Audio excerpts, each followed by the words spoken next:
So we just got back from a little mini vacation over this past weekend, and I wanted to share with all of you a game that I took with me on this vacation. It's a new Game Boy homebrew release that came out in the here and now 2022, and it was built using Game Boy Studios, and it is called The Little Tales of Alexandria.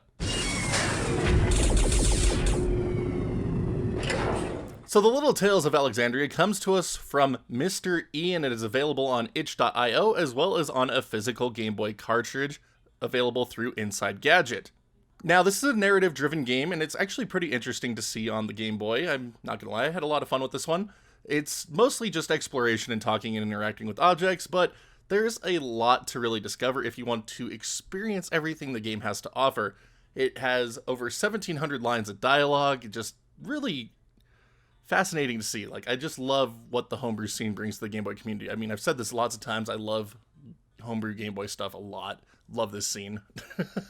But here it is running on my Game Boy Color. This is the first room here. I don't want to show off a whole lot of the actual gameplay because it can spoil things, but I mean, there's really not much to it to get the controls down. Like, you just come over and you explore. And if you buy the game through itch.io, you can get a number of different ROM files that you can put on flashcards, or you can burn them to a cartridge if you have the equipment to do so, as well as run them in emulators. There's also an analog pocket .pocket file that you can run the game directly on the analog pocket, which is pretty cool. But let's go ahead and cut over to gameplay here real quick. So like I mentioned, you're basically just walking around and interacting with objects and just exploring your new apartment. There's 15 plus rooms, and you get to meet some pretty interesting characters. I think I relate to the pizza guy the most, honestly, but it's fascinating stuff. And there's a lot of interesting secrets you could find out if you explore the whole thing, or you could just rush right to the end and be done with it in about 5 minutes. But then you really aren't getting the full experience, so it's just a good one to sink some time into and really explore everything and see what it has to offer. And on the visual side, you get a charming retro aesthetic, which I can appreciate. Might not be the most detailed Game Boy game, but it doesn't have to be, in my opinion. Likewise, music and sound fit the environment pretty well, so I'm overall pretty happy with it. And I've become a bigger fan of narrative-driven games as I've gotten older, so this really fit what I was looking for out of it. Like, I didn't really have much expectations going in, but I got a lot more out of it than I could have ever hoped for. And again, finding all of those secrets really are what make the game that much more interesting.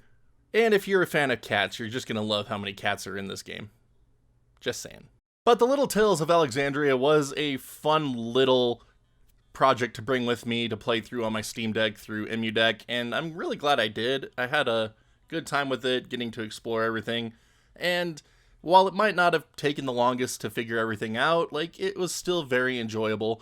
So if you're interested in a nice little narrative-driven Game Boy game that you can play on Game Boy Color, Super Game Boy, through flashcards, emulation, analog pocket, what have you, just check it out on itch.io. I will have a link in the description below where you can check this one out. You get to name your own price on this one, so you don't have to spend a ton on it if you don't want to. But definitely want to give Mr. E some props on this one. I had a lot of fun exploring it and finding everything there was to do in it. And some of the stuff is pretty challenging to find, so do pay attention to a lot of things.